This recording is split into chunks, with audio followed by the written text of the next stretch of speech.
El pensamiento pedagógico griego.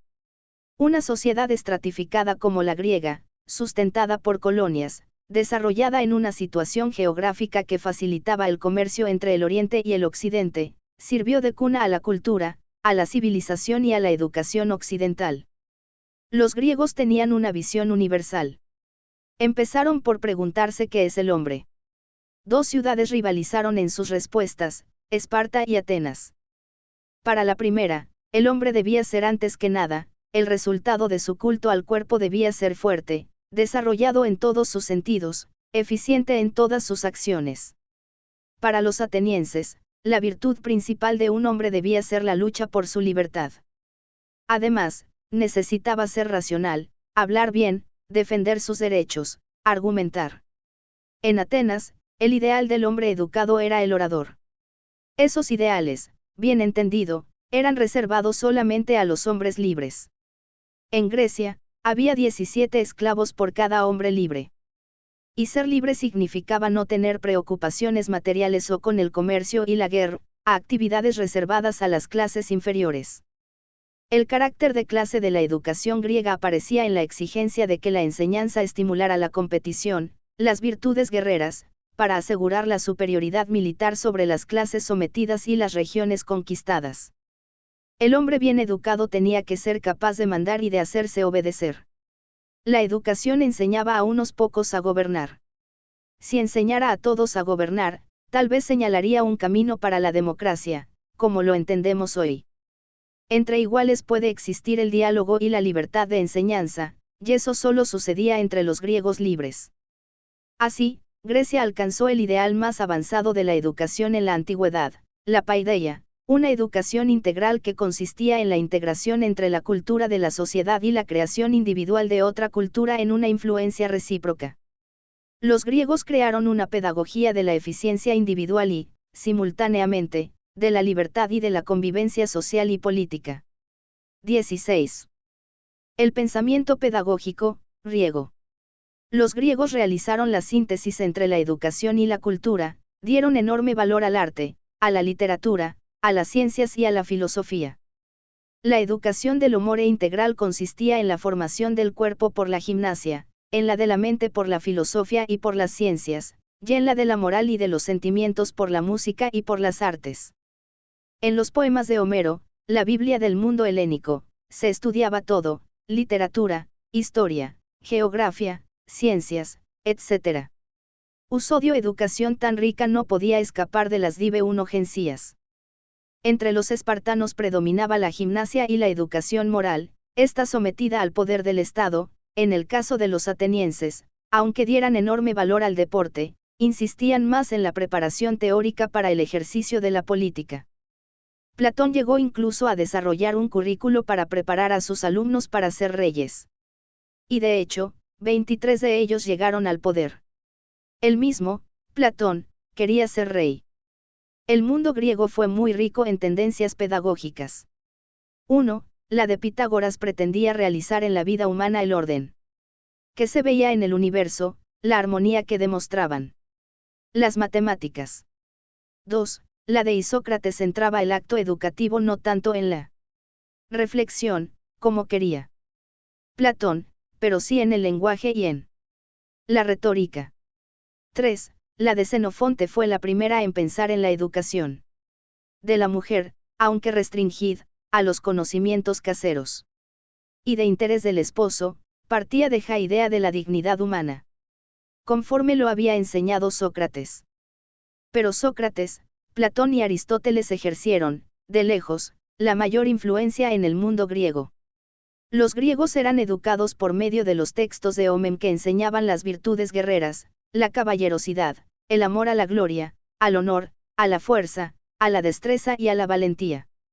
El ideal homérico era ser siempre el mejor y conservarse superior a los demás. Para eso era necesario imitar a los héroes, rivalizar. Aún en la actualidad, nuestros vehículos de comunicación, manifestando esa herencia, buscan glorificar sobre todo a los héroes combatientes, señalando que la educación militar y cívica represiva aún está presente. Esa ética patriótica fue exaltada sobre todo por el nazismo y por el fascismo.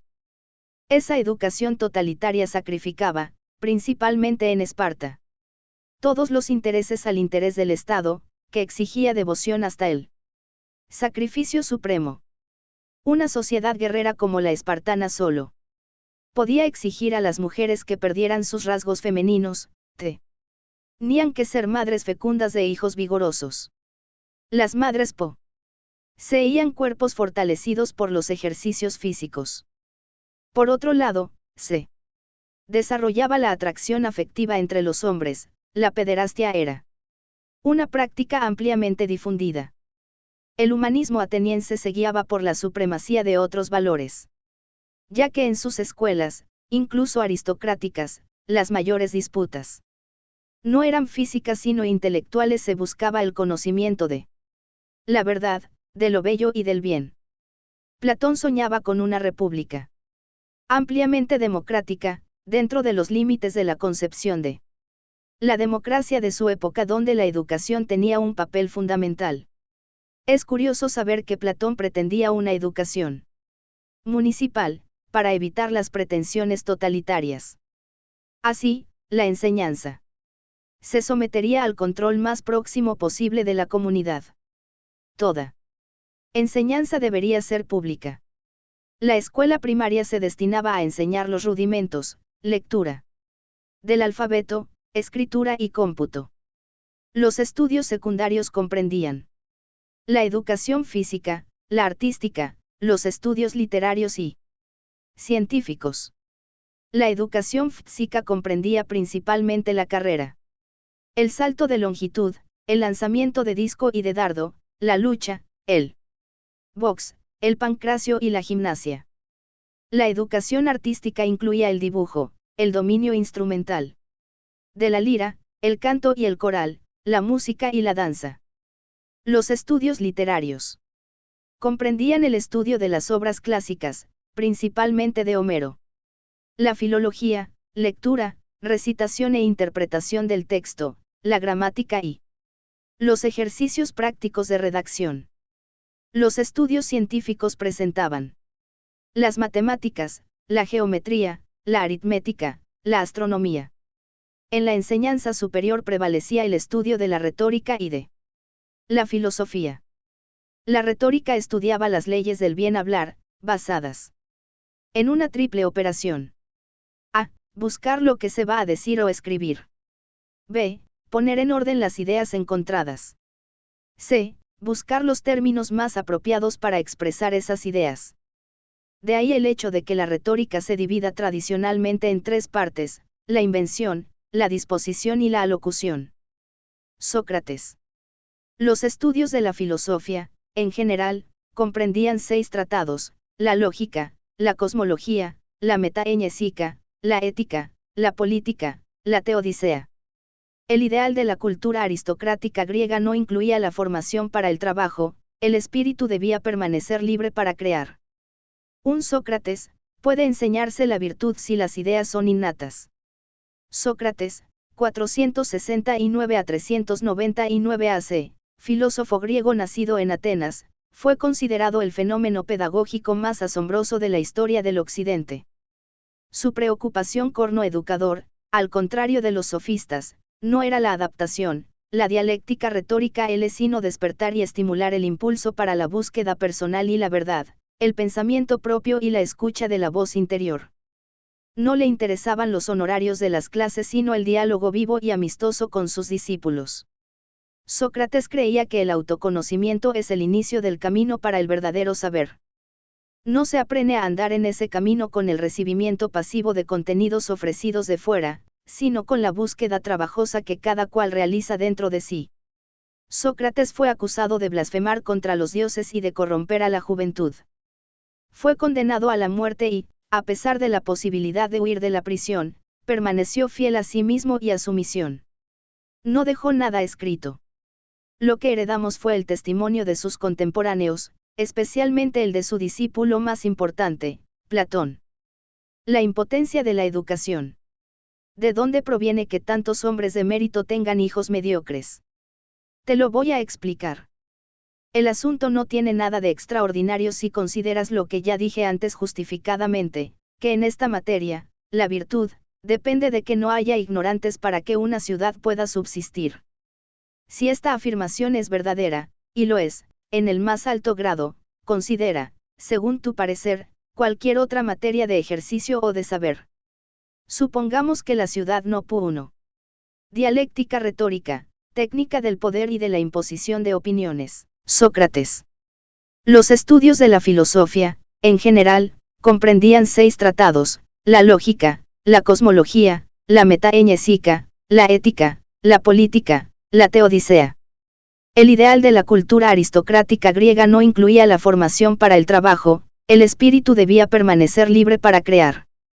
Un Sócrates puede enseñarse la virtud si las ideas son innatas. Sócrates, 469 a 399 AC, filósofo griego nacido en Atenas, fue considerado el fenómeno pedagógico más asombroso de la historia del Occidente. Su preocupación corno-educador, al contrario de los sofistas, no era la adaptación, la dialéctica retórica, sino despertar y estimular el impulso para la búsqueda personal y la verdad, el pensamiento propio y la escucha de la voz interior.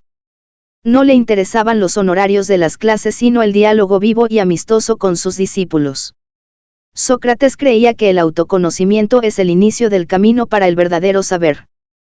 No se aprende a andar en ese camino con el recibimiento pasivo de contenidos ofrecidos de fuera, sino con la búsqueda trabajosa que cada cual realiza dentro de sí.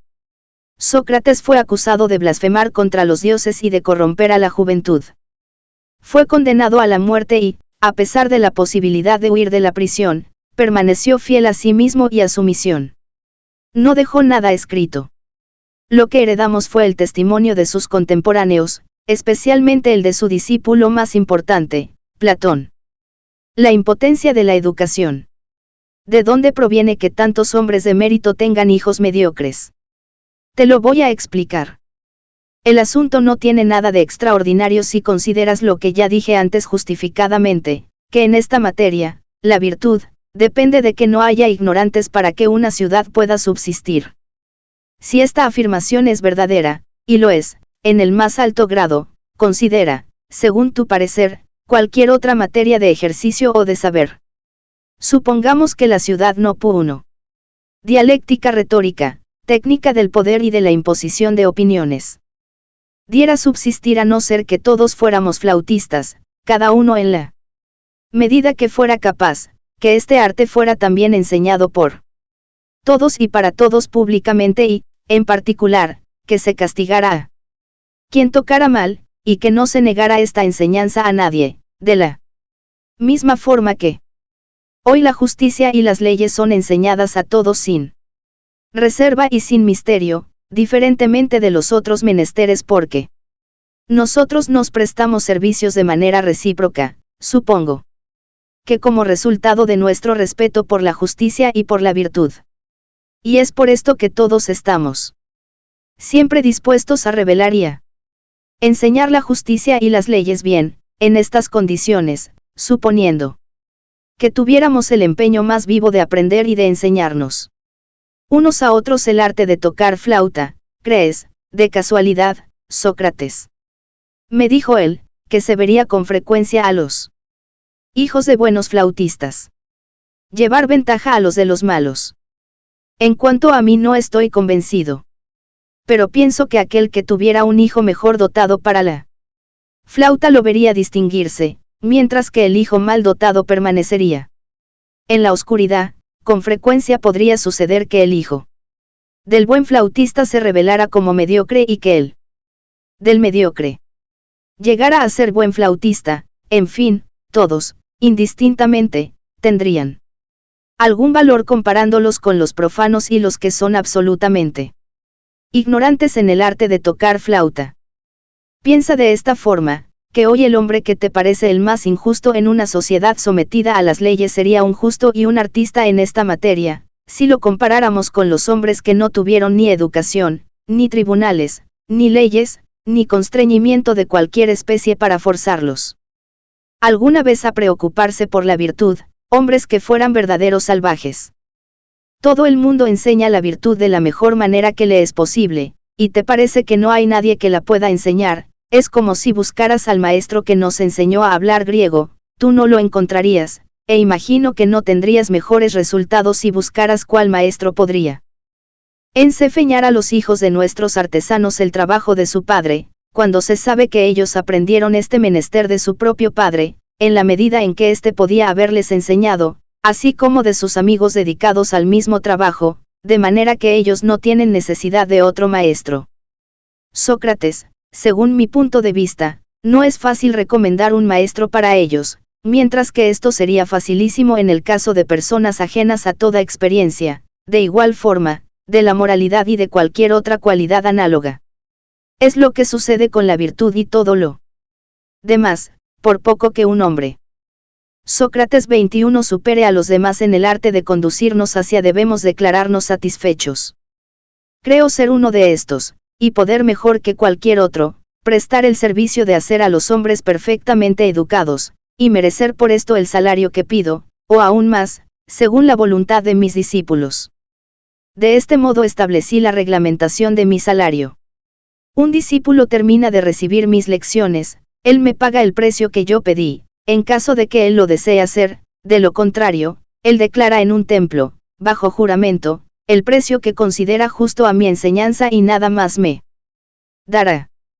He aquí, Sócrates, el mito y el discurso, según los cuales yo deseé demostrar que la virtud podría ser enseñada y que esa era la opinión de los atenienses, y que, por otro lado, no era de ninguna forma extraño que un hombre virtuoso tuviera hijos mediocres o que un padre mediocre tuviera hijos virtuosos. No vemos que los hijos de Policleto que tienen la misma edad que Santipo y para los aquí presentes, no están a la altura de su padre, y que lo mismo sucede con muchos hijos de artistas. En cuanto a estos muchachos no debemos apresurarnos a condenarlos, aún no dieron todo lo que prometen porque son jóvenes. Platón, Protágoras, Sao Paulo, Moltis, 1965, varias ediciones en español. Análisis y reflexión. L para Sócrates, ¿cuál era el inicio del verdadero saber? 2. Haga una investigación sobre lo que significaban ironía y mayéutica en el método socrático. 2. Platón, la educación contra la alienación en la alegoría de la caverna.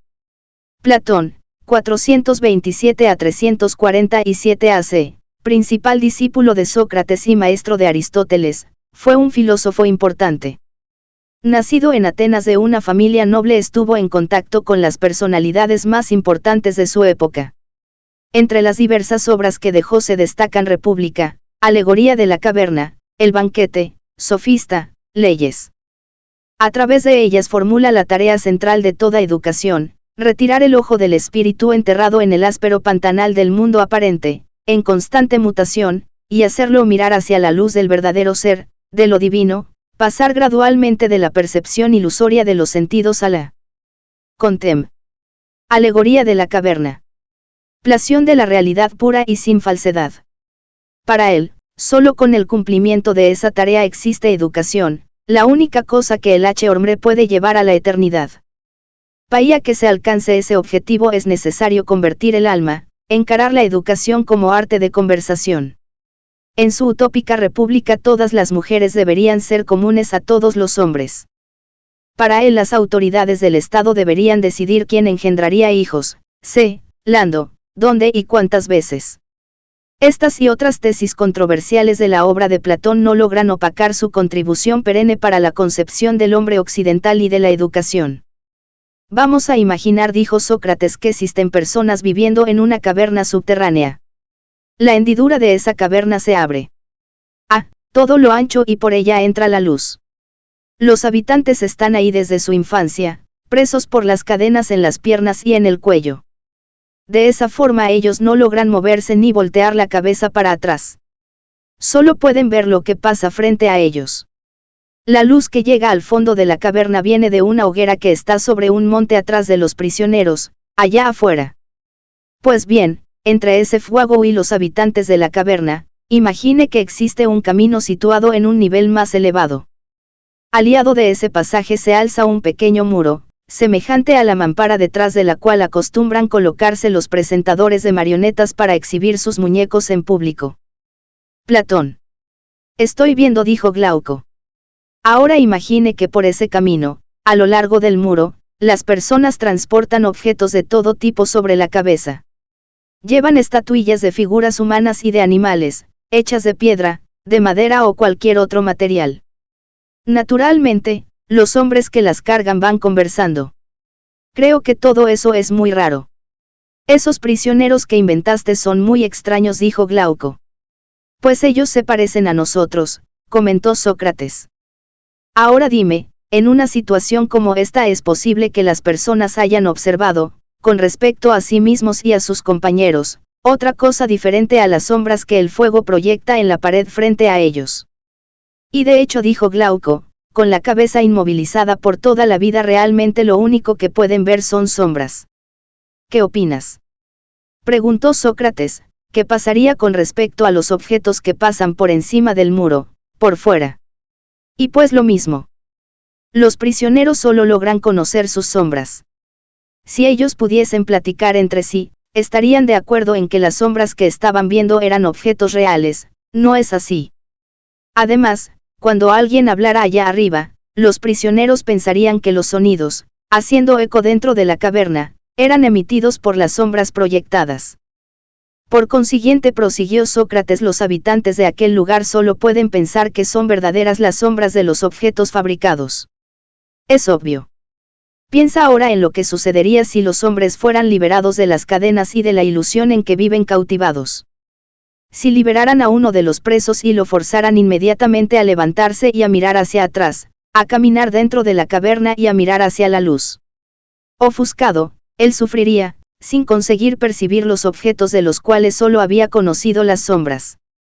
¿Qué comentario piensas que haría si se le dijera que todo lo que había observado hasta aquel momento no pasaba de falsa apariencia y que, a partir de ese momento, más cerca de la realidad y de los objetos reales, podría ver con mayor perfección? ¿No te parece que se quedaría confundido si, después de señalarle cada una de las cosas que pasan a lo largo del muro, insistieran para que respondiera qué es cada uno de aquellos objetos? ¿No crees que él diría que las visiones anteriores son más verdaderas que las actuales? Sí, dijo Glauco, lo que él había visto antes le parecería mucho más verdadero. ¿Y si forzaran a nuestro liberto a encarar la misma LQZ? ¿No crees que le dolerían los ojos y que, dando la espalda, huiría hacia aquellas cosas que era capaz de mirar pensando que ellas son más reales que los objetos que le estaban mostrando? Exactamente, asintió Glauco. Supone entonces, continuó Sócrates, que el hombre fuera empujado hacia afuera de la caverna, forzado a escalar la subida escarpada y que solamente fuera liberado cuando llegara al aire libre. Él se quedaría afligido y enojado porque lo arrastraron de aquella forma, ¿no es así? Allí arriba, ofuscado por la luz del sol, ¿tú crees que él lograría distinguir una sola de las cosas que ahora llamamos verdaderas? No lo lograría, por lo menos de inmediato. Pienso que él necesitaría habituarse para empezar a mirar las cosas que existen en la parte superior. Al principio, vería mejor las sombras. Enseguida, reflejada en las aguas, percibiría la imagen de los hombres y de los otros seres. Solo más tarde lograría distinguir a los mismos seres. Después de pasar por esta experiencia, durante la noche él estaría en condiciones de contemplar el cielo, la luz de los cuerpos celestes y la luna con mucho mayor facilidad que el sol y la luz del día. No podría ser de otra forma. Creo que por fin él sería capaz de mirar al sol directamente, y no más reflejado en la superficie del agua o sus rayos iluminando cosas distantes del propio astro. Él pasaría a ver el sol, allá en el cielo, tal como él es. Así lo creo, dijo Glauco. A partir de ahí, razonando, el hombre liberto sacaría en conclusión que el sol es el que produce las estaciones y los años, el que gobierna todas las cosas visibles. Percibiría que, en un cierto sentido, el sol es la causa de todo lo que él y sus compañeros veían en la caverna. ¿No crees que, al recordar la antigua morada, los conocimientos que allá se producen y a sus antiguos compañeros de prisión, lamentaría la situación de ellos y se alegraría con el cambio? Con toda seguridad. Supongamos que los prisioneros se concedieran honores y elogios entre sí. Ellos darían recompensas al más astuto, a aquel que fuera capaz de prever el paso de las sombras, recordando la secuen. Platón. Si allá en que éstas acostumbran aparecer. Glauco, ¿tú crees que el hombre liberado sentiría celos de esas distinciones y tendría envidia de los prisioneros que fueran más honrados y poderosos? Por el contrario, como el personaje de Homero, él no preferiría ser solo un peón del arado al servicio de un pobre labrador, o sufrir todo en el mundo, a pensar como pensaba antes y volver a vivir como había vivido antes. Del mismo modo que tú, él preferiría sufrir todo a vivir de esta manera. Imagina entonces que el hombre liberado regresara a la caverna y se sentara en su antiguo lugar. Al retornar el sol, él no quedaría temporalmente ciego en medio de las tinieblas. Sin duda.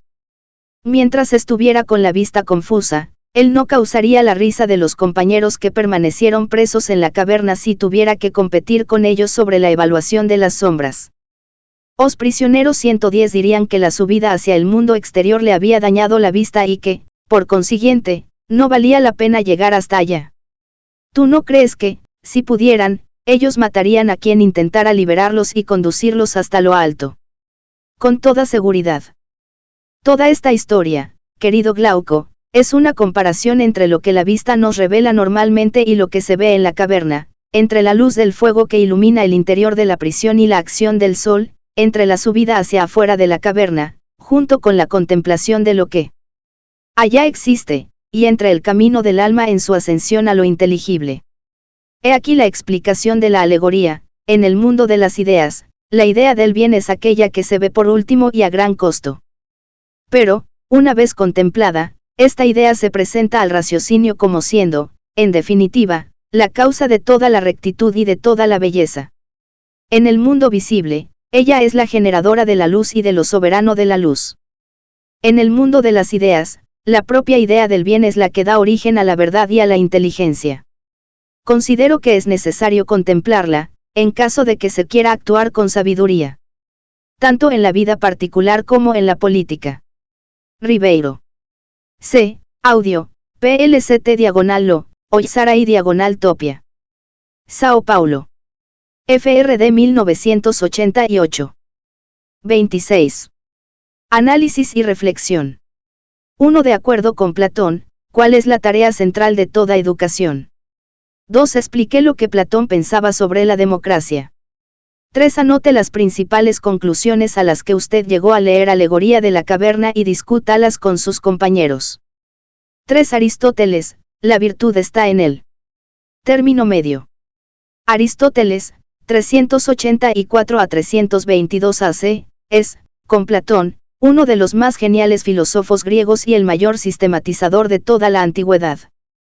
Nacido en Macedonia, a los 17 años ingresa en la Academia de Atenas, donde permanece estudiando y enseñando durante 20 años, hasta la muerte de su maestro, Platón. Contrario al idealismo de su maestro, Aristóteles predica de manera realista que las ideas están en las cosas, como su propia esen. Los caracteres. Carácter de los J6 venas. CIA. Es también realista en su concepción educacional. Expone 3 factores principales que determinan el desarrollo espiritual del hombre: disposición innata, hábito y enseñanza. Con eso se muestra favorable a medidas educacionales condicionantes y cree que el hombre puede convertirse en una criatura más noble, así como, puede convertirse en la peor de todas, que aprendemos haciendo, que nos hacemos justos actuando justamente. Los jóvenes, merced al carácter, son propensos a los deseos y capaces de hacer lo que desean. Entre los deseos del cuerpo, la principal inclinación es para los deseos amorosos, y no logran dominarlos. Son inconstantes y rápidamente se aburren de lo que desearon. Si desean intensamente, rápidamente dejan de desear. Sus voluntades son violentas pero no duraderas, exactamente como los accesos de hambre y de sed de los enfermos. Aristóteles. Son coléricos, irritables y generalmente se dejan arrastrar por impulsos. Los domina la fogosidad, porque son ambiciosos, no toleran ser despreciados, y se indignan cuando se consideran víctimas de la injusticia.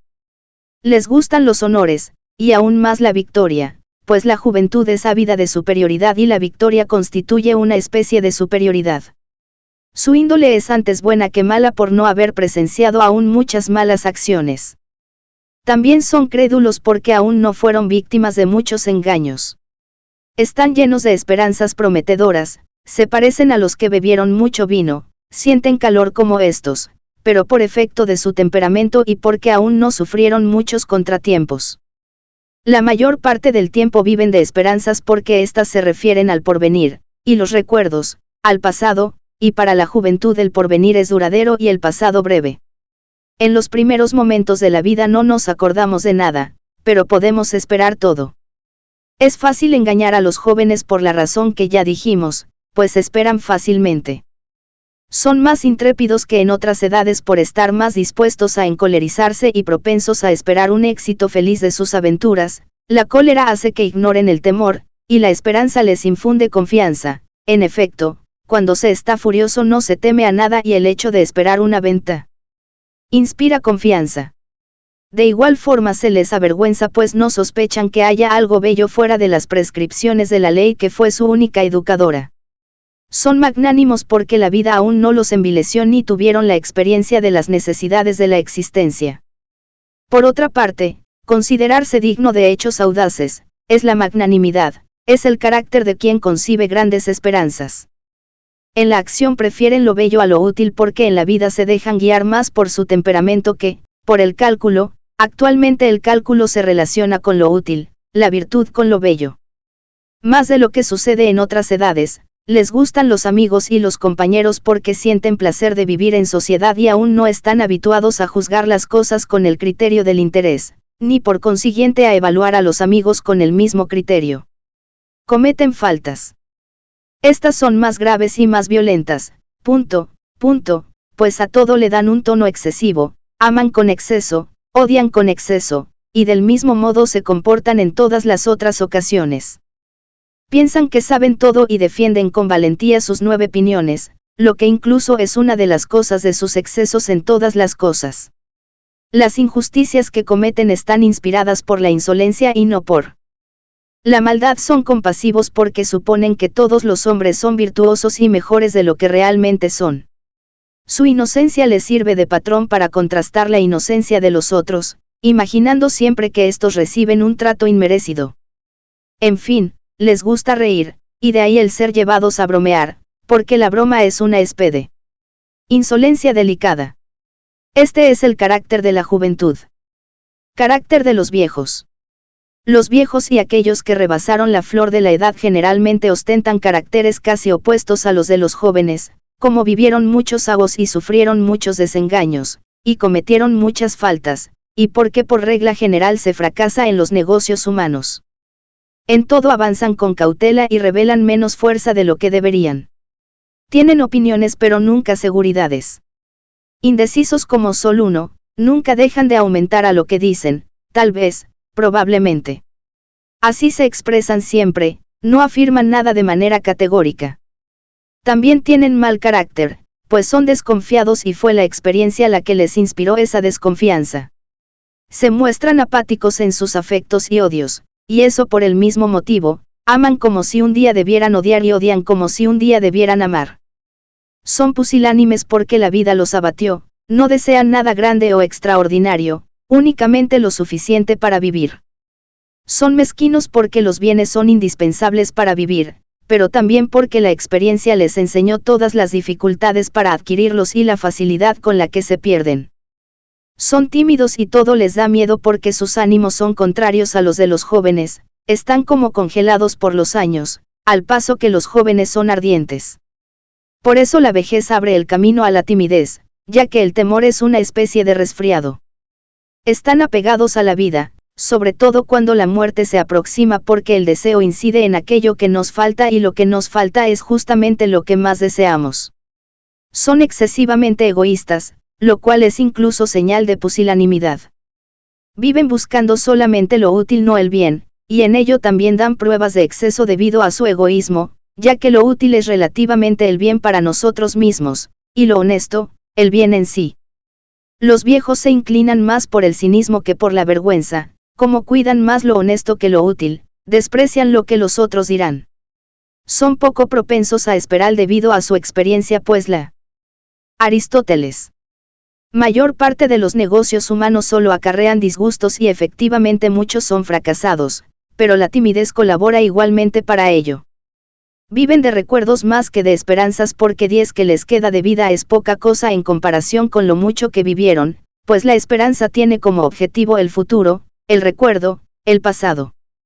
Esa es una de las razones de que sean tan habladores, pasan el tiempo martilleando con palabras los recuerdos del pasado, ese es el mayor placer que experimentan. Se irritan con facilidad, pero sin violencia, en cuanto a sus deseos, unos ya los abandonaron, otros están desprovistos de vigor. Por eso ya no están expuestos a los deseos que dejaron de estimularlos y los sustituyen por el amor de la ganancia. De ahí que se tenga la impresión de que los viejos están dotados de cierta sensatezeta, en realidad, sus deseos se debilitaron, pero están esclavizados por la codicia. En su manera de proceder, obedecen más al cálculo que a la índole natural dado que el cálculo anhela lo útil, y a índole, la virtud. Cuando cometen injusticias, lo hacen con el fin de perjudicar, y no de mostrar insolencia. Si los viejos son igualmente accesibles a la compasión, los motivos son diferentes a los de la juventud, los jóvenes son compasivos por humildad, los viejos, por debilidad, pues piensan que todos los males están prestos a caer sobre ellos y, como vimos, esta es una de las causas, de la compasión. De ahí viene el andar siempre lloriqueando y que no les guste ni bromear ni reír, pues la disposición para el lloriqueo es lo contrario a la jovialidad. Tales son los caracteres de los jóvenes y de los viejos. Como todos son oyentes, escuchan con buena voluntad los discursos acordes con su carácter, no queda duda sobre la manera en que debemos hablar, para que, tanto nosotros como nuestras palabras, asuman la apariencia deseada. Carácter de la edad adulta. Los hombres, en la edad adulta, tendrán evidentemente un carácter intermedio entre los que acabamos de estudiar, con la condición de suprimir el exceso que hay en unos y en otros. No mostrarán ni confianza excesiva oriunda de la temeridad, ni temores exagerados, pero se mantendrán en un justo medio relativo a esos dos extremos. La confianza de ellos no es general, ni la desconfianza, y en sus juicios de preferencia se inspiran en la verdad. No viven exclusivamente para lo bello, ni para lo útil, sino para uno y otro de igual forma. No se muestran mezquinos ni derrochadores, sino que en este asunto particular observan la medida justa. Dígase lo mismo con relación al arrebato y al deseo. En ellos, la prudencia va acompañada de valar y el valor de moderación, al paso que en los jóvenes y en los viejos estas cualidades están separadas, pues la juventud es a la vez valiente e impetuosa, y la vejez calmada y tímida. En una palabra, todas las ventajas que la juventud y la vejez poseen de forma separada se encuentran reunidas en la edad adulta, donde los jóvenes y los viejos pecan por exceso o por falta. La edad madura da muestras de medida justa y adecuada.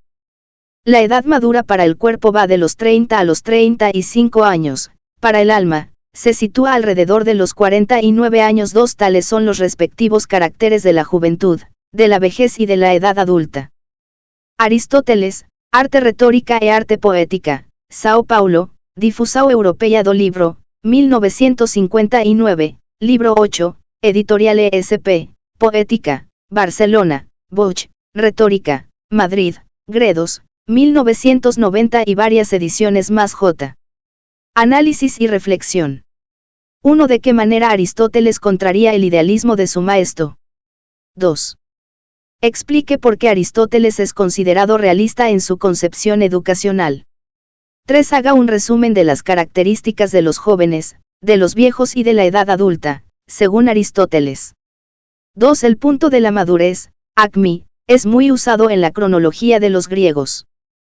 Platón, República, 7, 540a, sitúa en los 50 años el punto más elevado de la actividad intelectual.